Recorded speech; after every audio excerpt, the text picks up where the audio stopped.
Alright guys, what's up and welcome here to Clairvoyance. It's been quite a while and it looks like the date is actually incorrect on the graphic. If I hit the refresh button, does it fix it? Yes. January 15th is the date. I'm Solid Jake. See you, Steve. Before we get to our beautiful guests, why don't you say hello? It's been a while. Hi, yeah, it has. We've been really busy. Been doing a lot of tournament stuff, a lot of craziness happening in Heroes. So I've been bogged down with Reddit and all those good changes and keeping up with everything. But I'm glad to be back. We have two wonderful people here to talk about the game with us. Recently qualified for the ESL Major, so we'll talk to them about that as well. So they're definitely they're up to date on the competitive scene, so we can delve into that today and all kinds of goodies that came out with beta. So I'm excited, and I'll throw it back to you, and you can take it away. Yeah, there's a lot to talk about, of course. Well, we do have our two players here from Murlocs Inc., formerly Clairvoyant Gaming. So let's start with Cattlepillar. Cattlepillar, why don't you introduce yourself and what's kind of like your background when it comes to MOBAs? Hi, I'm Ben. Go by the name of Cattlepillar. Pretty much, I played League pretty casually for a few years. I hit Diamond 1 when I started trying. Tried to get on some like amateur teams eventually, but I ended up realizing that I really disliked the game. So I stopped playing because it was just not my thing. And then when HOTS came out into alpha, I had some friends get in and they really liked it, and once I got in, they convinced me to play with them. And first, I thought the game was garbage because it was just so different. But after a while, just the fast pace is just definitely my thing now. So, Cool. and then I found these guys eventually, just subbing for them, and I was on Descent for a while, and then that ended up splitting up, and then yeah, I found Echo in Atlanta, and yeah. Now we're here. Now we're Now. here. All right, Atlanta, take it away. Yep. Oh, okay. So I was a professional league player for about, I would say, 2 years. If I want to be honest with myself, only made money during about 2 years of that. But I tried playing competitively at least for 4 years while I was still playing. Since beta, I suppose.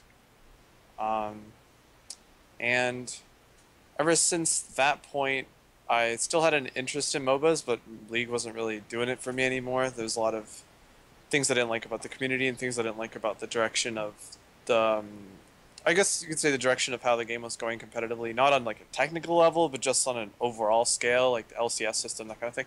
I just had disagreements with that type of system, and I prefer the format that StarCraft and now the Heroes is doing, with more amateur tournaments, more just having tournaments for money or whatever, instead of worrying about whether you're going to qualify for this big league that justifies your existence. Anyway, so I could go on a tirade about any random thing, but I'll stop myself there and say I used to play League. Now I play Heroes of the Storm. All right. We'll definitely circle back around that because rank did just get put into beta, so it's Right. something we'll talk on, and we'll talk about the competitive scene as well. But first up, let's just go straight in about your team. So, Okay. I mean, both of you, we announced that you guys are on Murlocs Inc. I started by saying that you have qualified for a major, even though you just said that you don't really care about league stuff. So what's up with the team? How did you guys form? What are your ambitions going forward? You know, all that good stuff. And whoever feels like taking it can field it. Kyle can go first if he wants. Um, you were on the team first, so Okay. I don't know. I just kind of swooped in when Proteges dropped off. Okay, so I'll give a little timeline for where I am. So I guess they were a competitive team in the earlier phases of the alpha, as Clairvoyant Gaming, and the only person of that original roster that still exists is Echo and Spanker. And so they were looking for, they were holding tryouts for a lot of different positions after, I guess a couple of them quit after a certain point in the alpha, and so they were looking to kind of kick it back up. And I was one of the people that approached them. I actually had not that much competitive experience at all in the game. I was new to it pretty much. I'd say 2 weeks in, and just embarrassing myself left and right.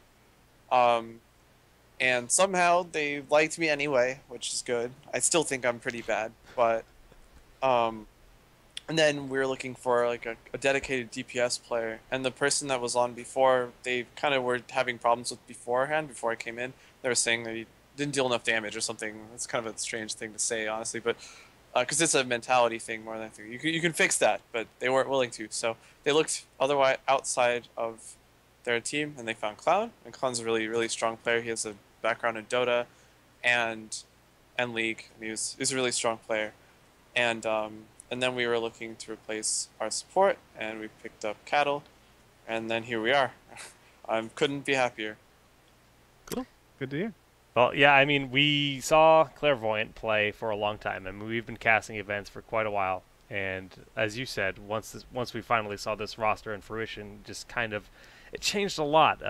We ended up following your cast, well, we casted your games. We followed your tournament run 2 weeks ago, I believe it was. In was it Kings or ESL? ESL. ESL was the one where they like really blew up. And you guys went all the way to the finals. Yeah, on the weekly.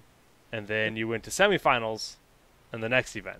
So very consistent so far, and those have been the last 2 ESL events. Right. Unless that was a King. That was a Kings. No, that's right. That's right. No. Okay. We were trying to do Kings yes. last week, and then we had to drop out because of HPL. Yeah. Right. So. Okay. Yep. So moving forward, you guys like your roster, but I guess the next big change was you guys decided to rebrand yourself. And can you tell me a little bit about that? Okay, we had some, we'll say, disagreements with the person that I would say in title runs Clairvoyant. I'm not going to try to bash too much, but I'll just say that the Clairvoyant organization wasn't being honest with how they actually wanted our team to go, and they also wanted to make some changes that we didn't agree with, and they were trying to insert other players into the team, and we weren't okay with it. And again, trying not to name any names. And there was also a big argument between who actually owns the team. Was it this guy or was it us? And most organizations, tournament organizers, sided with us on that issue, and HPL did not. We said, fine, we'll just rebrand and then try to qualify again. So we did.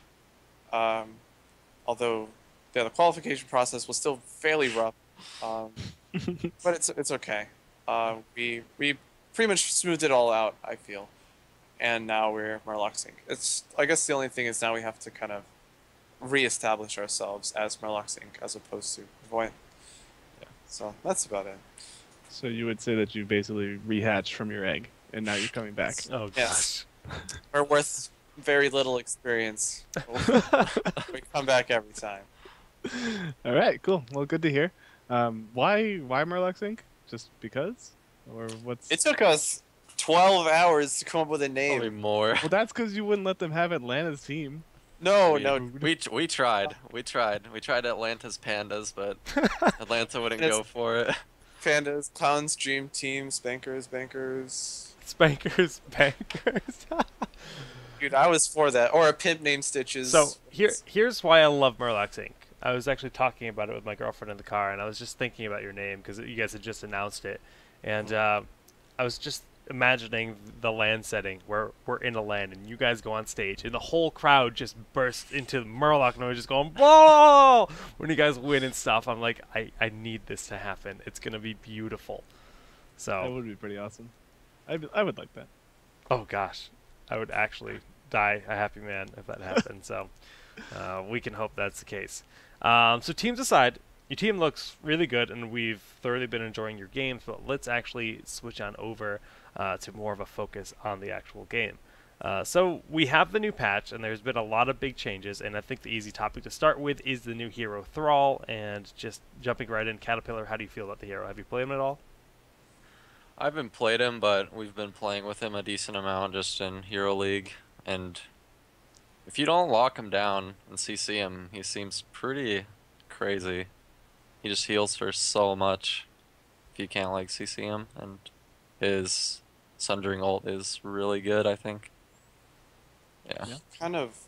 It's kind of like if I'll draw a comparison to League, he's kind of like Yi with the CC. In the sense that he can clean up fights really hard, and he also self heals in the same way that, say, a lifesteal hero would in any other game. And so he kind of punishes poor focus fire. But being in melee range, I feel, is probably the biggest, his biggest weakness is just, even though he has a ton of damage output and he has a lot of self-healing, if he doesn't actually get rolling, because as a melee damage dealer, you have to have some sort of way to keep yourself alive, and for Thrall it means you have to be Autoing. untouched, and you have to be autoing a lot as well with Wind Fury. So it feels like if you can hold him down, he's not that strong, but his damage output also influences a lot of other portions of the map, not just team fighting, but say if you want to do a boss, or if you want to do any other objective, he does it faster than most heroes do, and that really makes a difference in the long term, because you start to add up all of the time that you save, like say having Thrall over someone like Vala or Falstad. Eventually you start to save time that adds up, because it took you 2 less seconds to do this creep camp, so it's going to take you 2 less seconds for the next creep camp, but it also took you 2 less seconds to get there, so it just keeps adding up and adding up and adding up and adding up, and suddenly you've gained 30 extra seconds of PvE time or pushing time, and that's XP. You can directly convert the time you saved to experience. Yeah. And Sundering is, I think, it's really good. It just, You like Sundering over Earthquake? Just like Yeah, I never think so. never Earthquake. Like it's Sundering just every kind time? of with how much CC Sundering brings. Like the knockback's already huge, and then Yep. it stuns for like 1.5 seconds. Mhm. Which I think that's a little long, personally. It's but- really fast. Yeah, it's Yeah. just really good compared to Earthquake. Like the slow is really good, but it's kind of hard to get into a position to get it down where you want it. Mhm. Seeing as Thrall doesn't really have gap close or anything. Do you, got do movement you think speed there on will be Windfield. like one map in particular where Earthquake might be the better option? I don't know. I haven't really thought about it. I just don't think, if there are more ways of increasing mobility on heroes, even though he has Wind Fury already, just because I'll give you good examples from other games like Tiny Toss or Thresh Lantern, something like that where you can get him in, then it would be a lot more realistic for a melee range skill like that to be useful. But because it also doesn't deal any damage, you don't really get Yeah. a huge benefit out of using it right away. So if you get into melee and you're like, oh sweet, I just hit a 5-man Earthquake, they're like, oh sweet, Thrall's in the middle of all of us and we can still kill him. So, and it doesn't give you any charges of your passive. That's the other thing. Yeah. So, whereas Sundering does. So, Sundering can actually heal you and Earthquake can't. So in terms of survivability, it's actually a little bit lower. Plus, it doesn't have stun. It's like you can't get people off of you with Earthquake necessarily. A slow, as the game goes later, slows start to matter a lot less than stuns do. Because eventually, you're just going to sit down and throw numbers at each other. And since you're the guy with Earthquake, their numbers might be bigger than yours. That's the way I see it. The level 20 Earthquake might be Yeah. able to like, be played around with because it's pretty good. It's just how do you okay. get to level 20 if Yeah, that's the problem. that's the only question. There's a lot of we've seen a lot of shifts go into hammer play recently, and it seems like Earthquake might pair with that really well, but at the same time, Sundering, if they're gonna like run in a straight line, or even if you clip 2 or more people, it's still really good. Yeah. And then if you put like Brightwing with it too, it gets really scary with like Earthquake and Emerald Wind. Yeah. I want to see it in tournament. I'm not sure if I will, but overall, how do you feel Thrall's kit feels to you? Like, what's your opinion on it? Because when I saw it at BlizzCon, I think Jake, you're in the same boat with me here. We both were just like, yes, this is the entire like talent tree, everything. It was so good. It felt really fleshed out. Mhm. Is that something that you guys felt, or is it still need work? The only thing that I don't like about Thrall is his animation for Wind Fury is awkward. Other than that, he feels pretty. What's awkward about it? You can't cancel your auto attack animations as fast, so it's like, okay, I've okay. increased move speed, but I can't use it because I have to sit still to do my really, really long auto attack animation. Like, okay, sure. But if they're sitting down and you're hitting them, it's really nice. And you can get close to them to hit them, but yeah, after you hit them, it's like you're sitting there autoing for a really long time compared to what you normally auto for, and it's really weird. That's what the wolf's for. You hold them in place and then you punch them in the head with the hammer. Yeah, but what if you're trying to chase them and you're punching them in the head and the hammer? It's like, oh, well, now I've got to sit through this animation. Meanwhile, they're trying Summon to more wolves. Oh man, I will. That's how it works, right? Yeah. Actually, before we go away from heroics, I just want to throw one more thing about Earthquake because I don't know. I just want to see like what you guys think in terms of survivability. Now, Switchblade in the chat is actually talking about Sanctification, Earthquake. That might be one thing. Also, just pairing with other heroics. So, like, is Earthquake something that could bring Bloodlust back, and also the Sanctification point as well? I just like if you're doing something like that, like why not just Sundering, split their team, CC the like 3 people that you pushed one way, and then just kill them with Bloodlust instead of Earthquake. You also have to consider It's just too much. It's too much CC to give up, I think. the more non-damaging ultimates you take, the longer it takes you to win team fights, and that actually does make a difference in the later phases of the game. Where if it takes me 40 seconds to push these guys off an objective, if there was anything happening on the map as far as creeps are concerned, like for instance, let's say you're playing that team comp into double bribe, right? And there's bribing creeps, and then they fight you, and you're using Earthquake and Sanctification, neither of which is actually like pushing forward and dealing damage, means that if it takes you 40 seconds to win a team fight, but cool, that ability might win you the team fight. But if it takes you a long time to kill them afterwards, those creeps are killing your base because you're still team fighting. Yeah. And plus, those abilities aren't proactive. If you want to like win the game, you're not gonna like Earthquake Sanctification dive their base. That's impossible. So you have to consider also that yes, if they try to engage into you, you might be able to win that fight. But if they don't have to take those engages, or if it takes you too long to win them, you're kind of screwed. Yeah, Well said. that's certainly true. So, and I know that Thrall's not it's not a support, but how do you feel he affects team comps in general? Like, is his presence in a team comp enough to say like it actually shifts the way that the team can work, or is he just another damage dealer that does damage and is nice to have on your team? I think he's a special type of damage dealer in the sense that it punishes team comps that don't have enough damage, and that's something that you might see on the weekend is people that are building around less damage because it'll beat whatever they have. But if Thrall is included in whatever team comp they have in the later picks, then it'll be really hard for you to take the Thrall down, and so the Thrall will eventually outlast your team, even if you have double healer or double tank or triple tank or something. I mean, just thinking like just anything that doesn't involve what one most would consider standard right now, which is triple DPS, 1 tank, 1 healer, which I think is going to be for a majority of teams the same, but there are some that don't want to run tanks anymore because Resurgence isn't a thing, or that Chen got nerfed, so there was a lot less backup for tanks that want to go in, because you can't run Chen plus a tank anymore because Chen basically doesn't exist. And Rip. Chen's gone, I think he'll come back in time. I think So- people just have to get used to it. He's just not as prominent as he is right now. His And also- playstyle just took a 180. Like, Oh, yeah, yeah. You can't You have to- root. You can't jump in, root, engage. You'll just die instantly. Yeah, you have to play off of others. You can't be like the main initiator. yeah, Unless you bring back the barrel. yeah. If Barrel becomes an ult again, I'll play Chen again. That's Yeah, where I'm at right do now. it. Have Just you- make it happen. Level- Just do it. Well, no, Excuse me. I experienced level 20 barrel for the first time the other day, and it's actually the best talent in the game. You Like, go it's so pretty fast. good. It's actually amazing. I have to check it right now. Okay, It increase goes duration. so Move speed. fast. Oh, does that mean if you hit the same guy every time, you'll get Yeah, more? they're just on the Yeah, other side of the you map. just get faster and faster. Oh, and man. faster. That's Yeah. so great. Oh, Yeah. It's actually it's really really funny to It's see, but it's ridiculous. Oh man, it's a thing.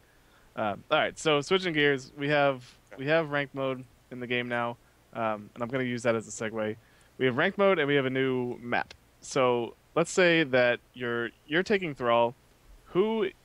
What support or what other hero do you want to pair together with Thrall going on to Sky Temple in the game right now? Like, what's the one thing that you would say, yeah, these two would be crazy good on this map, and like they could possibly win games?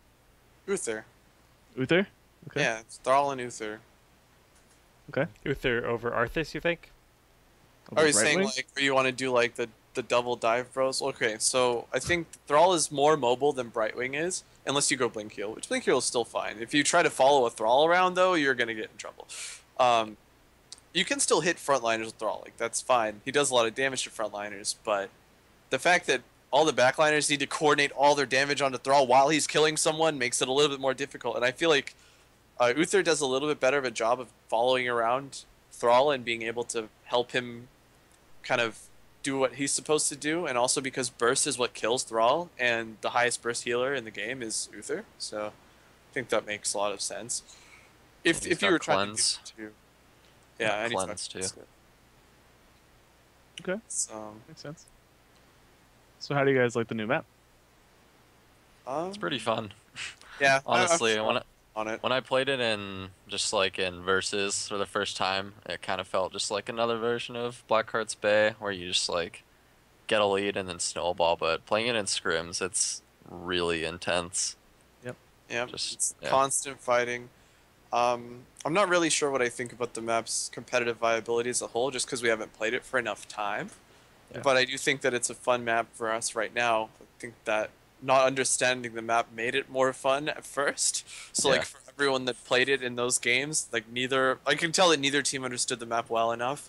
So the games were really fun because they were really hectic and we weren't in position fast enough, stuff like that. And so we were just kind of like trying to crawl back into the game when we were like, oh, I guess they're up now. All right, let's fight over one of them.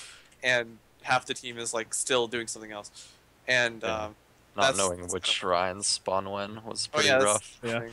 Yeah. It's I'm like, glad oh, that it's normalized, I guess, in the sense that like we know that top mid spawns first, then bottom, then top bot, things like that. Like Pattern. Yeah. it's nice, Yeah. yeah, because then it gets you in position for when the fight starts. But I also feel like there's a lot of passive type, not necessarily in the sense that like, okay, I'll put it this way: deathball comps on that map are really ridiculous, and deathballing is kind of boring to me in terms of gameplay. You basically just Walk around. stick this 5 and just sit on somewhere, and well, they can't take you off the shrine because you're deathball comp. Woohoo! You know, let's sit here and kill the creeps on the shrine while they feebly attempt to walk into us. Like, all right, that was neat, except we didn't do anything. You know. The only that's why thing- I like that multiple shrines spawn sometimes though, because it kind of yeah. takes that factor out of play, and it lets teams come back if they're not like super behind yet. Yeah. Because you can actually still contest a shrine even if you're down like a few levels. Yeah, we've seen a lot of feedback in general for the map, but the one thing that I keep trying to get people to talk about, but I haven't been able to really generate discussion, is it feels like this map, the brush locations are really strange and seemingly super beneficial for the aggressing team, because Yeah, they're there's just scary. there's just so many random little brush placements where you can, as you said, like 5-man death ball, and you'll be in like this tiny little corner, and there's like 7 different ways to approach that, but all 7 lead to the same place, so you have to go through there, and people just turn and burn, and then you die. And so it's like, I don't know how much I like that. If that's something that you guys have come into play and seen, then let me I've know. been playing a lot of Falstad, and on that map, I basically just live in fear the entire game. I'm just sitting there, just in laning, just scared that there's going to be like 4 people coming out of the bush below Yeah. me. Yeah. And it's a lot of pressure just from lack of vision. There's really randomly placed bushes. There's a bush Yeah. in between tier 1 and tier 2 towers on the bridges, Mhm. like right after. Yeah, Like, it's- why is this there? You can't even get there if you're on the other team. But I guess, okay, think of it this way though: if you're pushing, right? Say the other team is pushing, and for some reason you were able to get there before they got to the tower, and you all hide in that little bush, and they start hitting the tower. Their melee start hitting. You just all pop out of the bush and just kill them. I'm so ready for that, but I don't know if that's ever gonna happen. I don't know. Like, there's a lot of really strange things. Like I said, we'll see how it goes in the future, but I don't know. The map feels weird. I like it. I like it a lot, and I'm extremely excited to see it this weekend if it gets played. It is in the map pool for both ESL and Kings, and I believe it's in for. Actually, it's guaranteed for HBL. They're doing preset, so that's happening. So, the last thing that's weird about the map, or just kind of different, is they actually gave us a unique boss in this map. Now, the tornado it seems minor, but it can actually absolutely just destroy people. How do you guys feel about it? We basically lost a scrim yesterday to Tornado. Yeah, tornado is We just tornado's lost. definitely a thing, and and you basically you can't sneak bosses as much, or not sneak, but like you can kind of get away with doing a boss more so, and if they come, you just kind of leave. If the tornado's up, you might not be able to leave. You might get knocked back by the tornado 10 times and die. So that might happen. Oh no. Tornado also still one-shots Mule, I believe. I think it does, right? I don't that's think a it fun does any little thing. damage. Tornado? It doesn't seem to do any We damage. saw it. When it's We saw it pushing. kill Mule at BlizzCon, and I Hey. could have sworn I saw it kill when It- I played on it recently, but maybe I was seeing things. It just pushes people into death constantly. pushes. I've seen people just get pulled into the stomp and just get knocked up, and then it just pulls them into like whatever else. It's it's very amusing, but it's RNG in some regard. I know the one thing I noticed was the slam on all golems, and I know they mentioned this in the patch note. Just like straight up wrecks minions now. Yeah, Like you if, just kill if the there's whole a minion, if there's a creep wave under the slam, it's just gone. And it's like, well, I guess we're pushing now. Okay. Which Stops the minion okay. waves from piling up. Yeah. Which Yeah. is like we had games where we just consciously decide to not even touch the golem so that we can have 5 waves of creeps stacked up. Yep. And that factor's pretty much gone now, which I think is good because you should have to respond to golem pushing rather than Yeah. just Yeah. letting it Yeah. go.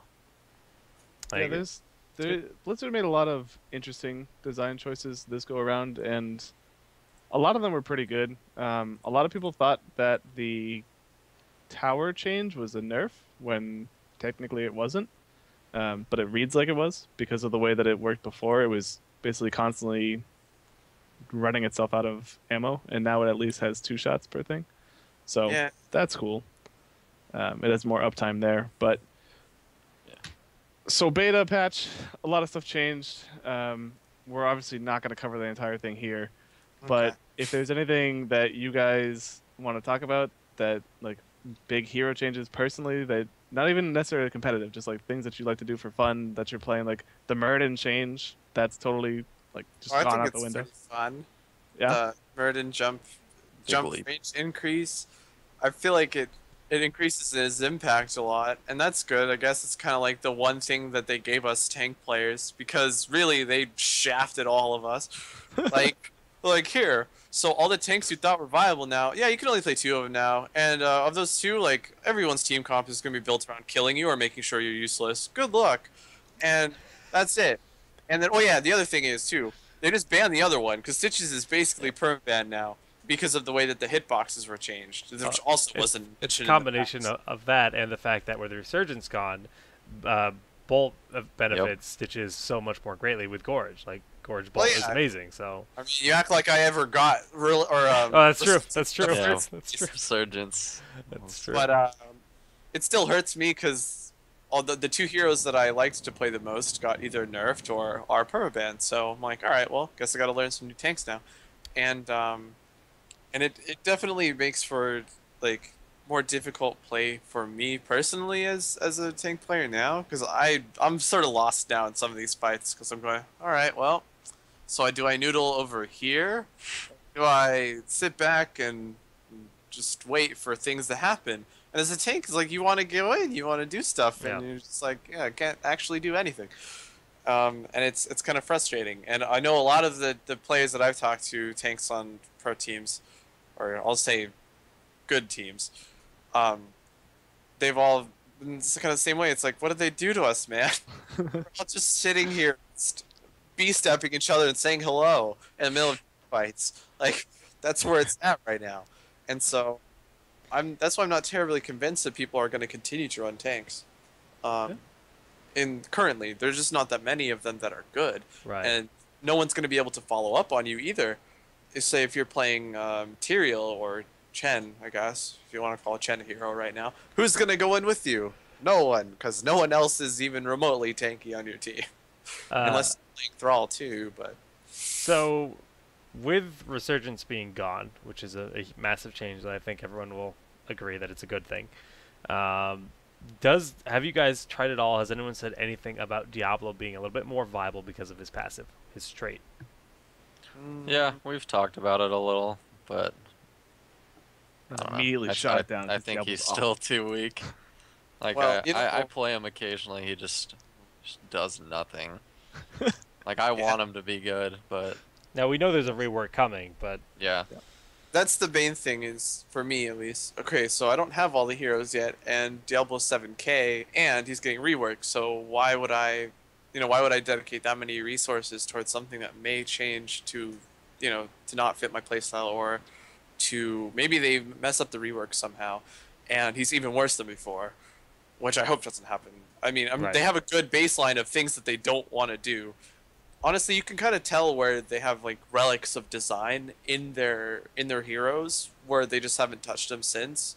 Where Sonya.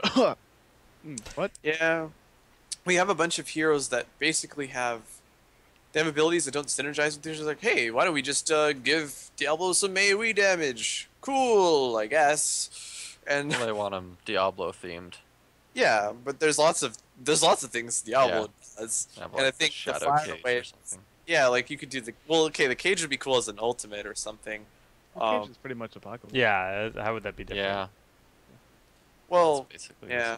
Yeah, it's pretty much this. I mean, they did a lot of stuff with him. Diablo has always been kind of a flat character. He's just like the lore around him was really cool. So they just wanted to capture that feel of him being like terrifying. Which, I mean, I guess if some hulking thing comes just like pile driving into you, then Yeah, that's like gonna be kind of scary. But if it doesn't do any his auto damage, you're like, attacks oh, did more damage, maybe, Yeah. but I literally just feel like I'm scratching things. right, yeah, it's Like Yeah. scratching minions, and I go scratch Yeah. something else, man, and then I die. Cat life. Yeah. low PVE damage also makes it like he doesn't PVE that well either. Like he has the fire waves or whatever, but he doesn't kill creeps Still. very fast, and that's something that I think that they'll start to realize going forward. It's like all the heroes with bad PVE damage aren't good competitively. It's because like it contributes to how fast you do objectives like Golem. It contributes to how fast you do everything, how fast you push. It's how fast you win. So it's just a hero that wins really slowly. Otherwise, I would love to run 5 tanks. Not gonna lie. That's something I God. want. I want to run 5 all right. tanks. So really. you're done. Yep. You can stop. We're done with this. That happened very early in the alpha before you came into really? the game, and it was just like, oh my god, it was the most annoying thing to deal with. There was like 5 Jesus. tank versus 5 support. Like that, we scrimmed that, we did that, and it was like, it was the most stalemate thing ever, and it just took the game took Well, forever. The tank's not doing their job, son. You could get one guy out of position so hard if you had Diablo plus I know, some Stitches. Well- We used to run Stitches Diablo. We actually ran that Yeah. as a competitive comp for a while. Like the Yeah. pick would hit, and then we would just Alistar him away. Yeah. But yeah, so I mean that happened. That was a thing. But that was so- also back that's- before Arthas was current Arthas. That was when he was in like the old school awful state. So Yeah. rip. Frost but- Strike. Yeah, right. So Reddit actually, one of the users on Reddit just put out a poll. If anybody hasn't seen it, it's up there. It's pretty big. It's like 10 different questions, but Yes. one is super relevant to what we're talking about right now. And it says, which character is in most need of being buffed? Now, there's 600 responses roughly total on the thread, and looking quickly, doing some math, it looks like there's probably about 400 in this question alone. 127 of them are for Diablo, 90 of them are for Sonya, and 63 are for ETC. So the top 3 answers are all warriors. Uh-huh. And I mean, the community's with you. It's not just you. It's not just the high-end players. A lot of people are like, hey, we want to play warriors, but they just don't feel like warriors. They're kind of meh. So there's that. And I don't know. Jake probably wants me to send him the thing, so I'll send him the thing The link. just in case. Yeah. Yeah. So there's a link to the Here's the Storm survey. It's just a Google Doc, but it's really cool. And there's a whole bunch of questions there that you can check out, the stats and everything good like that. So we talked about Warriors, we talked about Thrall, we talked about Sky Temple. Let's touch quickly on Ranked. How do you guys feel about Ranked? Is it something even worth considering right now? The general consensus is it's pretty much just sort of like another leveling system, whatever. How do you guys feel about it? Is there anything good to it, or is it just kind of a placeholder right now? Basically versus.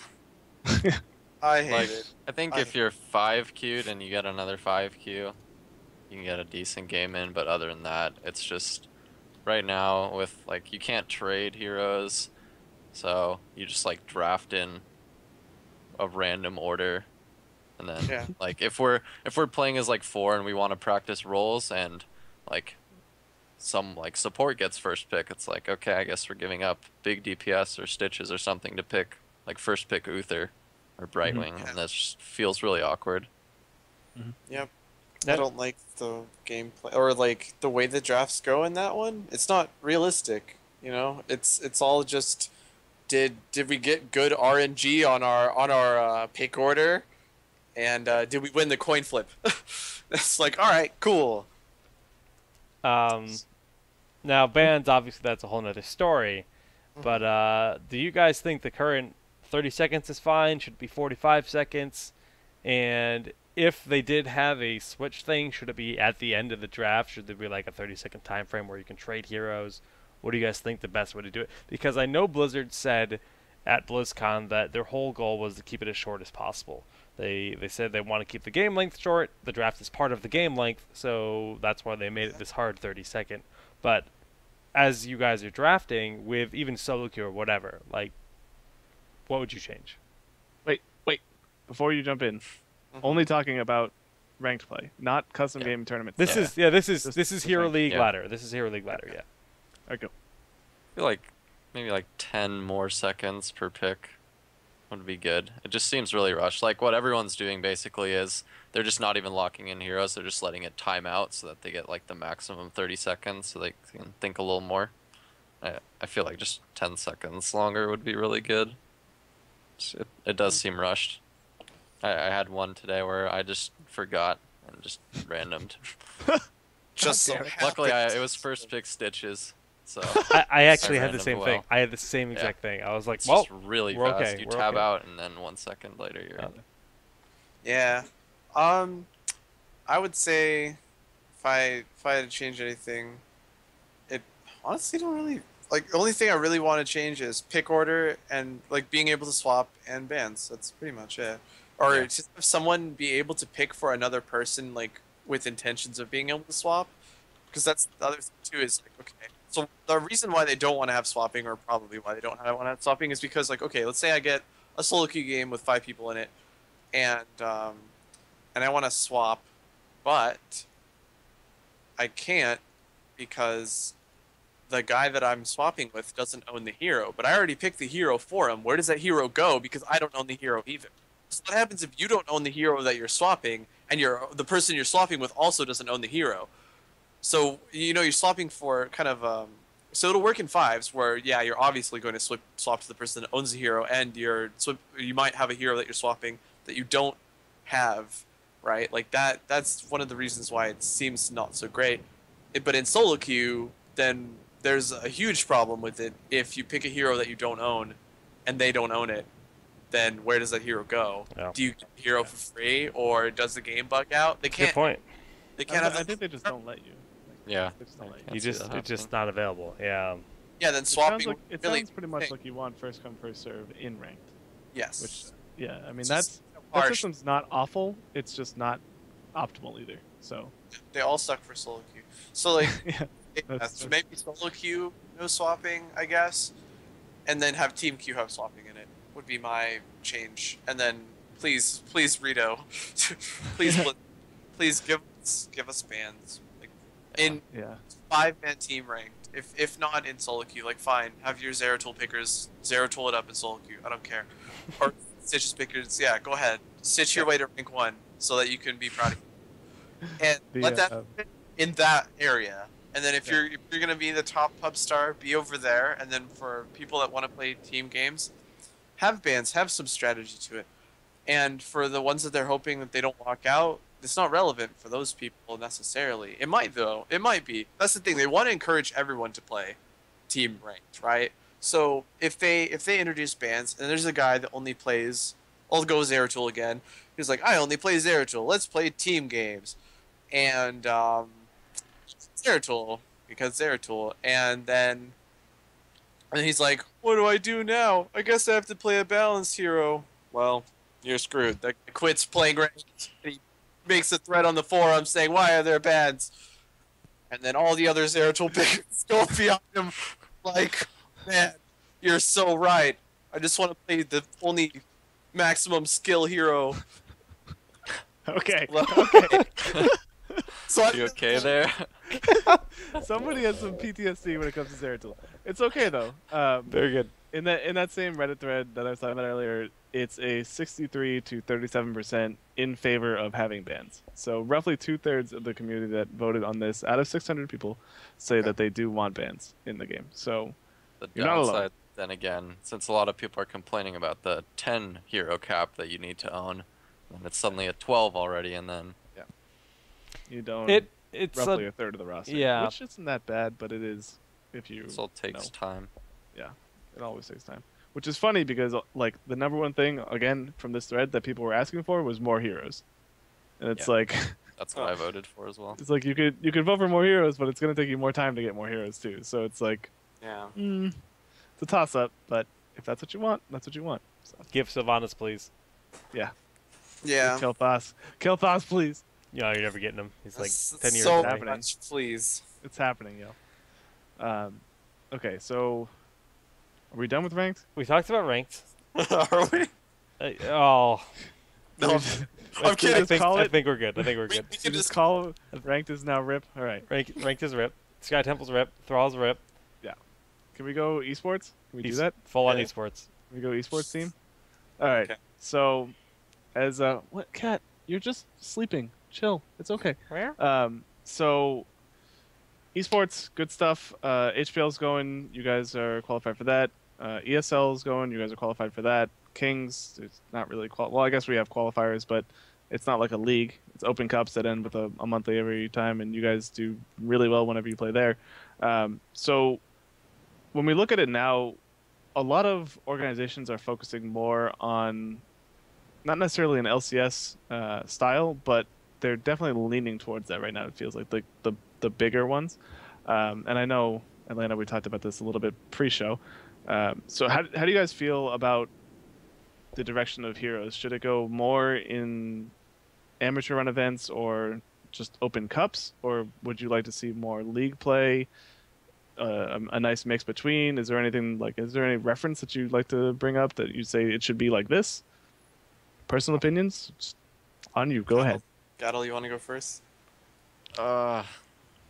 Just I don't know, more tournaments. I kind of like the LCS style a little more. I think just because in this game, best of ones just are really ridiculous, and just so many things can happen, especially if you end up on like black hearts or something, I where think. you lose I one think- fight at level 4, Yeah. you lose. I think the everyone game. agrees that best of ones are not ideal. Like. Yeah. But then with like best of 3s, if you're doing like a 1-day tournament, you're playing from like 10 a.m. to 10 p.m. already, like instantly, if you go all the way. Yeah. Which is, those days get pretty long. So So- I like. So Europe is doing this. I forgot what the cup is called, but they have this cup. Well, not necessarily a cup, but it just does. It's like over the week you have a match every day, and they just have these play days of Team A plays a couple of games or whatever, and then Team B plays a couple of games the next day, etc., etc. And so you can kind of spread it out, but you can have good fleshed out sets if you want to, and that gives a chance for people to get quality games in, but also have a thing to watch every day of the week, and it also gives teams something to play every day of the week, and you can kind of schedule around it easily, more so than the big long tournaments. And I also feel like, yes, amateur tournaments need to be a thing always in competitive games, because no matter what, the way that you keep people interested in playing competitively is to give them stepping stones. And so Riot's attempting to do this with the Challenger League, and but Dota has all sorts of tournaments. If you're a lower tier team, you can just play in a tournament for the day or for the week, and you can get real feedback on where you're at. And once you get to the top of that, then you can go to the next thing. And since you're not going to have things like ESL where, or like, yeah, I'll give you ESL as an example, just right now, because the community is really small.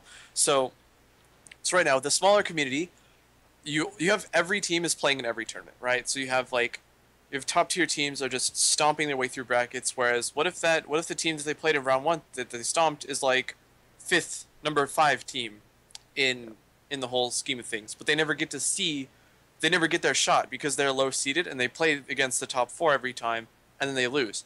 So what do those teams get to do? And it starts to get better as there are more tournaments, because then top 4 isn't going to be concerned with the lower end of the tournament spectrum. They're going to be playing in bigger tournaments. And so number 5 team gets to be number 5 finally. They don't get to be number 16 or number 32. They get to be where they should be, so long as they have the appropriate level of competition that they could rise above. And that also benefits the people at the lowest end of the spectrum, where they don't get to play against people that are close to their skill level at all, because they still get to play against the highest of the high in the beginning, because the tournaments are so focused, the community is small enough that the best teams just play in everything, and that changes over time so long as they allow it to. But as far as how I see long term, we would need to have money leagues to keep people, like the best teams, interested in playing the game at all. If there's not enough money in it, well, I guess it's neither here nor there, because the money doesn't necessarily come from tournament organizers. It comes from how many people watch the event, when it comes down to how popular the game is, because they don't fund that out of pocket. They fund it based on, well, are we going to make money off of this? So the way I see it is, we got to encourage people to play the game competitively, not by having, tournaments that every team plays in, but having tournaments on a amateur level and on a pro level, and separate those with incentives. Yep. So TLDR, you don't want LCS, which is just LCS and only LCS. You want... Cool. Yes. Do you want me to give you a tirade about the problems of the LCS? No. If it's short. Okay. Well, the short end of it is, the LCS teams only need to scrim LCS teams in order to stay relevant, and so the teams below them don't get any quality practice. Yeah. And so LCS kind of stays relatively the same. The players are relatively the same. There are still people that are getting exported in, or imported, rather, and so these are no exports from NA region, but we get imports to replace our players, as opposed to taking players from our own region, because those people aren't getting quality practice. That's what it is. They're not getting quality practice because the teams are just practicing amongst themselves. So talent's not being fostered, it's just being left alone. And saying, well, you know what, there's already these guys that we can fly over here that'll do 10 times a better job than you, just because they're from this other country. It doesn't even really I don't even look at it that way, but I do see it as the people that have the potential to go, well, I hate the word potential as well, by the way, but the people that can be professional don't have their chance, even with all of this, even with all the systems they have in place. You just have like, oh, they have a Challenger League. Cool, that should be a great step up to LCS. But it's not, because those Challenger teams aren't worth LCS teams' time. And so they're just going to get continuously recycled in and out of Challenger on this hamster wheel, while the LCS teams have already had this backing of years of practice that they can just use to shove all of the Challenger teams back into the hamster wheel. So there you go. Yeah. So Yeah, I mean, that was one of the biggest benefits of having things like IPL. Yeah. IPL was, I don't want to say it was like the stepping stone, but it was a really good one.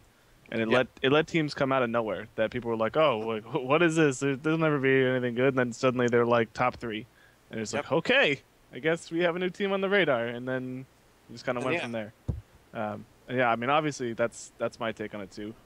I'm super for all the like sectionals, regionals, nationals, global. Like I like that structure as well. So that's what I'm aiming to build. And I don't know how much you've kept up with WCS, Atlanta, but they also recently instantiated a region lock. So if you're in a country, you play for that area. They have that scandal with StarCraft and WCS where it was like all Koreans did it. It's like, America. Well, I mean, North America had an event. It was just it was just that's what it was. North America had an event where I believe it was 90% of it was not actually American players. Yeah. It was like China. I mean, it was China, all Korea, pretty much. Is like all it was, and it was like 1 French player, 2 Americans, and it was like 12 from from Asia, and it's like okay. And yeah, they're so trying there's to that. restrict it to regions, which is good. Yeah, it's a good idea. We'll see how it actually plays out, but seemingly a lot of people like it right now. So we'll see where we go. So I guess closing thoughts on this topic. What's the thing you want Blizzard to do moving forward if this game goes to WCS heights? Like, what's the one biggest thing that you want them to do? Update the game more heroes. More heroes? Honestly, Okay. that's like 100% update the game more often than 6-week cycles or whatever cycle that they're on, because they're not going to be able to keep up. If this game doesn't get more fleshed out as far as depth of hero pool, then you're going to see a lot of people just not to get into it, because there's not that much to get into.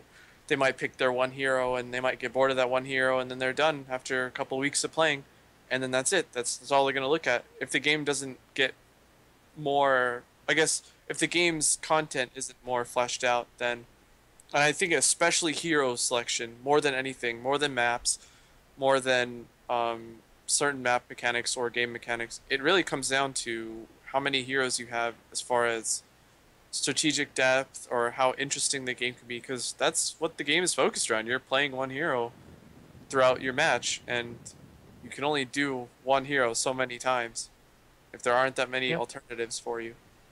Yeah, So I have a ton of friends who just stick to 1 or 2 heroes because they just don't feel the need to play anything else. No. 'Cause there's just not enough variety yet. Okay. So I guess follow up on that. You mentioned the 6-week cycle. Blizzard operates on a 4 to 6 week range right now. That's what they've said. It seems to be more towards 6 weeks in the last couple of times. And granted, they were trying to push beta out, so maybe cut them a little slack on that. So what would be your time frame to move that forward? Like what's the comfortable time frame there for you? And does it necessarily have to be new heroes, or does it have to be bringing up the heroes right now that we pretty much all consider vastly irrelevant into relevancy? Is that an acceptable thing, or does it actually need new content as well as a faster? I'd cycle? rather have more smaller, just like balance change and like tuning up heroes and then the occasional hero release, than just having like a chunk of content every 6 weeks. It's just like, I prefer more little changes than one big change. Well, okay, so my argument for having more heroes is that eventually, if you release quickly enough, and there was many MOBAs that were releasing on 2-week cycles or sometimes slightly less in the earlier phases of development, because they had the room to, and they needed to grow it a bit more. At least, okay, I'll give League as an example, because they had to catch up to Dota. They were a competitor to Dota at the time, just Dota 1, not even Dota 2, and Han. And Han was basically just a carbon copy of Dota at the time. So they were looking to just at least get closer to the amount of heroes and the amount of depth that the other games had. And because that was the main complaint that most mobile players had about League in the beginning, was it just felt like it was too easy and it was too simple. And then those mobile players they kind of just moved away from it. Although I do value simplicity in the sense that the gameplay of heroes is simplistic in the sense that you can just pop in. And I think that's one of the most valuable things about this game, is that if I'm playing with my real life friends or something, they can just pop in. They can have barely played the game, and they can just pop in and play, and it feels like we can get them more up to speed faster. Definitely. In that sense, being simpler. But having more heroes then allows them to kind of grow from that if you want to continue playing the game. But having more fleshed out and smaller hero pool also makes some sense, so long as the builds are diverse enough and there's not like a standard build that is the best build to run. Then that hero just becomes that one way to play that hero. Whereas like what if laser drill Tychus was a thing? What if not going first aid and stone skin on Tychus was a thing? What if there were some trade-offs? What if Tychus didn't deal as much damage without going damage talents? And what if his chain gun did 1.5 times more damage, but in exchange you lose this and this? I would like to see some of those trade-offs, and for those trade-offs to be rewarded in some way. Yeah. Right now it's kind of like, I don't see that. I like the difference between Tyrael's Judgment and Sanctification. I like the difference between Divine Shield and Divine Storm, but frankly, one just tends to be much better than the other. Yep. I think, and Jake and I have both talked to developers in person, and we've asked them basically about that, and said like, hey, is your design goal to have everything be as equal as you can? And they're like, yeah. And obviously, whenever they release things, the community is going to find things that are stronger or weaker. But I like the direction they're moving with Thrall. I really like the direction they moved with Jaina at BlizzCon, but on release it didn't feel the same, so that was unfortunate. And I hope that they tune her back up to the point she was at on BlizzCon. But I'm excited to see what they do moving forward, and I really want to see them update things. And I think we're kind of running long, Yeah, so we're we should probably pretty low. finish up. Yeah. Okay. Just you mentioned Jaina. Just in general, how do you guys feel about her as a hero? Real quick. Start with you, Cattlepillar. I think she's bad. Just straight up She's- waste of time. I don't know. Yeah. She doesn't seem to do anything. What do you think about her change that they just put out? What was the change? They nerfed They- her Q damage, and they buffed the damage on E, Code of Cold. Blizzard is unchanged. They just reads damage Oh, yeah. properly, and a little bit more burst on the water elemental, but a lot less damage on it sustained. Burst when it explodes is what I'm saying. I Your think caster. I kind of feel like that's a nerf. Like water elemental has always, when I'm playing assassins, it just feels like I actually have to deal with it and actually kill it, and like because Jaina's not, like honestly, if you're positioned well, she's not going to be in range to ever drop water elemental on like a backline carry. True. Because if she does that, she's instantly dead. Yep. And now if she's like dropping it on like Arthas, like the burst is basically irrelevant. And then if the water elemental doesn't do like actual damage afterwards, you can just ignore it. So I don't know. I feel like they nerfed her even more, which Okay. I don't know. We always like, we try to, when we're drafting, we're like, oh, what about Jaina? What about Jaina? And then we always end up just picking something else. It's like, why not Hammer? It's like, Yeah. Yep. Hammer, Zagara make more sense. yeah, Hammer or Zag. And we always end up with that. Somehow Tyrande finds her way into the mix. Sometimes, yeah. No, I enjoy Sometimes. watching you, Tyrande. I do. Yeah. Yes. We want to use her. Not quite sure where she's at right now. Because with less tanks, there's less threat to her. So she can do more of what she wants to do. Yeah. Um, She gets buffed next month. Don't worry. Oh, okay. She gets a tiger mount. That's a buff. Oh, Yeah. hell, that's a super buff, dude. Yeah. I can be who I always wanted to be. Priestess of the Moon. Hello. Yeah. Hello.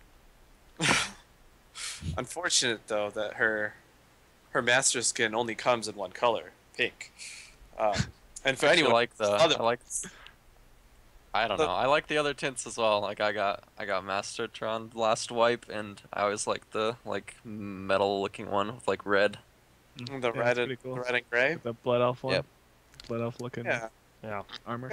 I guess that one's pretty cool if you're into skins that don't exist. I think really only seen the pink one. I don't know. They Right. might some other ones. That being said, I hope that the tiger comes in pink as well. Otherwise, I Goodness. might have to use an inferior skin tint. I don't know, because I can't not color coordinate. Like you can't have.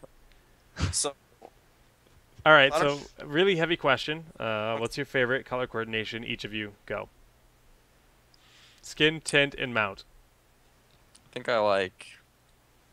Oh, I like the baby blue Tychus on the like blue dinosaur, because you can still grenade glitch and then you just run around as a little blue dinosaur. he's a role player. He loves to be in the game. It's okay though because my favorite is Pink Tronde, Pink Mount, and Yeah, but which pink mount? The My Little Goatee. yeah. The Wonder Billy? Yep. Yep. That would do it. No one gets to see me though, because 3/4 of the time I'm off screen. It's like having an Abathur, or it was like having an Abathur skin before. It's just, Yep. where am I anyway? I don't. You just You have to owl. be that far away. You Yeah. don't even exist, and they're like, Tronde does nothing. Yeah, because if I was doing anything, then you would kill me. All right. Well, Well- that's going to be the end of the show, but we're going to give you guys the opportunity to give a shout out to where they can find your stream, Twitter, any of that kind of stuff. So let's start with you, Atlanta. Okay, so I'll give a shout out to my team, Clown, Echo, Spanker, Cattle, and shout out to all my friends that have been watching me since the beginning and friends that play with me, and give a shout out to some people that watch my stream, twitch.tv/AtlantaRD or AtlantaRD if you'd like. If you'd like to dissuade yourself from the truth. And No filter. That's it. Very, very low filter. Yeah, I think that's about it. Good. All right, Cattlepillar. Yeah, same. Shout out to the team. I don't stream right now, but maybe one day it'll be up and live. And, shout out to Equinox for being mad at me for calling Jaina bad. Oh yeah, he shout out thinks to she's- Equinox as well. Sorry. Yeah, he's subbing for us a ton. Yeah, he's He's helped really us a good. lot in the last couple of weeks. Yeah, that's about it. Cool. All right. Well, shout outs to you guys for coming on. Yeah. Thank you for being here. Thanks for talking all the good stuff and the Thanks for having me. wonderful lectures. Oh, sorry. It's okay. I knew what I was getting into when we. You when we set did? this up, Oh man, so it's fine.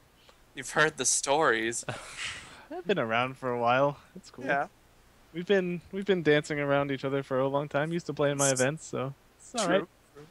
True. I guess I mean, we got Kings coming up this weekend. Check that out on Saturday. We have ESL on Sunday. Reddit's out there. Check that out. There's like 1 billion threads up. I could really, really use your help. Everybody that watches this, if you have any feedback on the game, please go post it on Reddit. Post it in the feedback threads. I've actually been lucky enough to start to talk with Blizzard about the game, and I get to give them feedback now. So whatever you say, I will compile and give to them. So that's really awesome, and I really, really want to make that be a really big thing for us because we have the opportunity to impact the game, and we should try to make it as good as we can. So everything, literally everything, from draft to rank to this character doesn't feel right, anything you want to say, put it out there, and as long as it's public facing, like everybody can see it, I can bring it up with them. Don't send it to me on Skype. Or I guess you could tweet it to me. That's fine too. But CSD is my handle everywhere. You can Google it. It's there. And thanks for watching. And just my little blurb is just, guys, follow the channel here. We cast tournaments every weekend, so if you guys want to watch Murlocs Inc. be playing in tournaments, we'll be casting those events, Kings of the Storm, just about every single Saturday. ESL many weekends as well. And there is a lot more bigger, not bigger, but big stuff on the horizon. So looking forward to watching Heroes grow, because with beta being here, it's just going to keep on getting bigger. Thanks for tuning in, guys. Once again, thanks for coming on the show. Thanks for having us. Oh, Yep, of thank you. course. And that's going to do it here for us here at Clairvoyance. We'll see you next time.